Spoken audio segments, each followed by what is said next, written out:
प्रभाग क्रमांक 16 हडपसर आणि सातववाडी याचे नवचर्चित म्हणजे दुसऱ्यांदाच निवडून आलेले म्हणजे ज्यांची ख्याती आहे आपला माणूस म्हणून तसे मारुती आबा तुपे माझ्यासोबत आहेत. आबा, पहिल्यांदा पुन्हा एकदा तुम्हाला नगरसेवकपद मिळालं त्याबद्दल तुमचे खूप खूप अभिनंदन. धन्यवाद.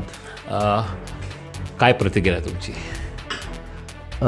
मी निवडून आलो ते माझ्या कार्यकर्त्यांच्या जीवावर या वार्डामध्ये निवडून आलेला आहे. भारतीय जनता पार्टीने ज्यावेळेला मला उमेदवारी दिली त्याच दिवशी बऱ्यापैकी माझा विजय हा निश्चित झालेला होता. कारण 2017मध्ये ज्यावेळेला मी पहिल्यांदा निवडून आलो त्यानंतर भारतीय जनता पार्टीने मला भरपूर दिलं, पदं वगैरे भरपूर दिली, स्टँडिंग कमिटी दिली, शिक्षण मंडळ दिलं. तर त्यावेळेला स्टँडिंग कमिटी असताना मी ह्या भागामध्ये जवळजवळ 17 प्रकल्प केले. त्यामध्ये ई लर्निंग स्कूल असेल, सेमी इंग्लिश स्कूल असेल, दवाखाना आहे, वारकरी भवन आहे, अण्णासाहेब साठे भवन आहे, 2 उद्यान, 2 क्रीडांगण, क्रांतिज्योती सावित्रीबाई फुलेंचं क्रीडांगण केलं आहे, त्यांचं सावित्रीबाईंचं स्मारक केलं आहे, क्रांतिज्योती सावित्रीबाई फुलेंचं. राजमाता जिजाऊंचं स्मारक मी हडपसरमध्ये केलेलं आहे. परत आपण भारतमातेचं एक स्मारक केलं, भारतमातेचं एक चांगलं स्मारक या ठिकाणी मगराळी या ठिकाणी केलेलं आहे. शहीद भगतसिंगांचं सुद्धा स्मारक गाडीतावर या ठिकाणी केलं आहे. ही सगळी कामं करत असताना रोड असेल, ड्रेनेज असेल, ही सगळी कामं केल्यामुळेच लोकांनी मला ह्यावेळेला भरघोस मताने विजयी केला. लोकांनी आपल्याला भरघोस मताने विजयी केलं आहे. परंतु आता तुम्ही जसं म्हणलं की 2017 ते 2022 तुम्ही नगरसेवक राहिलेला आहात. परंतु 2022 ते 2026 म्हणजे तब्बल 4 वर्ष महापालिकेत नगरसेवक नव्हतं किंवा निवडणूक झाल्या नव्हत्या आणि प्रशासकांच्या हातातच ह्या गोष्टी होत्या.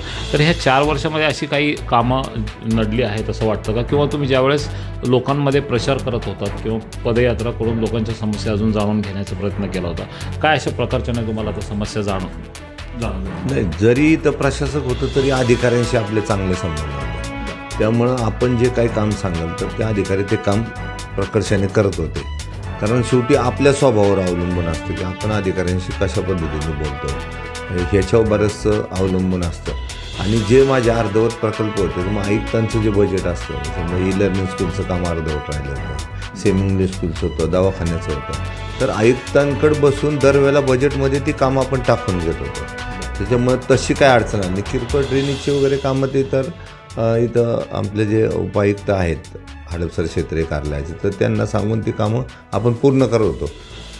तसा काही एवढा फरक जाणवला नाही. कारण जर सगळे अधिकारी जर ऐकत असतील तर कुठल्या प्रकारची अडचण येत नाही. फक्त यादीमध्ये आपण कामं टाकू शकत नव्हतं, ही अडचण होती. नाही तर ज्यावेळेला आपण नगरसेवक होतो त्यावेळेस यादीमध्ये 10-10 कोटीची आपण कामं टाकू शकत होतो. आता आपण 5 पैसेसुद्धा कामं टाकू शकत नव्हतं, पण अधिकारी ऐकत होते. पण प्रोजेक्ट होऊ शकले नाही. दुसरे आपल्याला जे करायचे होते ते प्रशासक असल्यामुळं प्रोजेक्ट होऊ शकले नाही. ज्या पद्धतीनं आबा तुम्ही तुमच्या आता जे कामं केलेली आहेत त्या कामाच्या पाडा तुम्ही आता वाचूनच दाखवला आहे. एकंदरीत खूप कौतुकास्पद कामं तुम्ही तुमच्या कारकिर्दीत केलेली आहेत. परंतु अजूनसुद्धा जर आपण पाहायला गेलं तर हडपसर हा भाग जर म्हटला तर थोडंसं कुठंतरी बघण्याचा दृष्टिकोन लोकांचा एक निगेटिव्हिटी वाटते किंवा त्याचं मूळ कारण आहे की गुंडगिरी वगैरे. त्यावर तुम्ही काय उपाययोजना करणार आहेत पुढे? नाही, तसं माझ्या प्रभागामध्ये मी कधी अशी गुंडगिरी करून दिली नाही. ज्याची गुंडगिरी करण्याचा ज्याने प्रयत्न केला तर संबंधितांना आपण इथल्या पोलिसांशी सांगून त्याचा बंदोबस्त केलेला आहे. पण आत्ता सध्या जर हडपसरची प्रकर्षाने जर कुठली समस्या असेल तर ट्रॉफिक ही फार मोठी समस्या आहे. ट्रॉफिक आणि पाणी. तर पाण्याच्या संदर्भात 24/7च्या माध्यमातून आपण बऱ्यापैकी कामं केलेली आहेत. ट्रॉफिकच्या विषयामध्ये 2 पर्यायी रोडचे काम आपले चालू आहेत. ते रोड पूर्ण झाल्यानंतर हडपसरच्या दोन्ही बाजूनी वेगवेगळे एक ठिकाणी लोहिया उद्यानपासून जो सुरू होणारा आहे तो वाडकर मळ्यापर्यंत जाणारा 100 फुटाचा रोड, त्याचं रोडचं काम चालू आहे. दुसरं आपलं ग्लायडिंग सेंटरच्या बाजूने 80 फुटाचा रोड आहे, त्याचंही काम चालू आहे. ते जर 2 रोड झाले तर ट्रॉफिकचा विषय संपेल. दुसरा विषय, केंद्रात आणि राज्यात आपली सत्ता असल्यामुळं जो काय आपला जो मेन रोड आहे सोलापूर रोड म्हणजे भैरवन आल्यापासून तर जवळजवळ येवतपर्यंत जो उड्डाण पूल होणार आहे त्या संदर्भात आपले आमदार योगेश टिळेकर असतील, चेतन तुपे पाटील असतील, आणि मुरलीधर अण्णामुळे आपले केंद्रीय मंत्री यांच्याशी चर्चा करून आपण तो एक मार्ग आता जवळजवळ त्याला मान्यता मिळालेली आहे, त्यात त्यांनी सर्वांनी पुढाकार घेतला आहे. दुसरं, मेट्रोचे 2 मार्ग आपल्याकडे सुरू होणार आहे. म्हणजे एक तुमची उरुळीपर्यंत जाणार आहे आणि दुसरी वडकीपर्यंत जाणार आहे.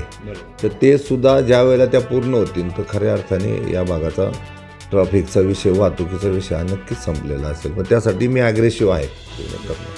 आबा आता 2026ला तुम्हाला अजून एकदा नगरसेवक पद मिळणार आहे आणि तुम्ही आता निश्चितच महापालिकेत जाणार आहात. वेगवेगळे पदसुद्धा तुम्ही महापालिकेत भूषवलेलं आहे. तर प्रभाग 16 बद्दलचा मारुती आबा तुपेंचा म्हणजे आज विकासाचा अजेंडा पुढं काय असणार आहे किंवा विजन काय असणार आहे पुढं? प्रभाग 16 हा प्रभाग पुणे शहरामध्ये 1 नंबर होण्यासाठी मी प्रयत्न करणार आहे. म्हणजे इथल्या ज्या समस्या असतील ते मी प्रकर्षाने आमचे कोणी महापौर असतील, स्टँडिंग कमिटी चेअरमन असतील यांच्यासमोर बजेटच्या वेळेला मी बांधून निधी या ठिकाणी आणणार आहे. कारण पूर्व विभागाकडे पाण्याचा लोकांचा दृष्टिकोन थोडा वेगळा झालेला आहे. म्हणजे जसं कोथरूड झालेलं आहे तसं हडपसर होण्यासाठी आम्ही नक्कीच प्रयत्न करणार आहोत. त्यासाठी जो निधी लागेल तो बांधून आणणार आहे. आपण आत्ताच पाहिलं परखड आणि कडक व्यक्तिमत्व आणि तितकेच स्वभावाने मायाळू असलेले मारुती आबा तुबे होते. आबा, तुमच्या पुढील 5 वर्षाच्या कारकिर्दीसाठी आमच्या टाइम्स ऑफ पुणेकडून अशा हार्दिक अशा शुभेच्छा. धन्यवाद. धन्यवाद. आपण हा रिपोर्ट पूर्ण पाहिल्याबद्दल शतशः धन्यवाद.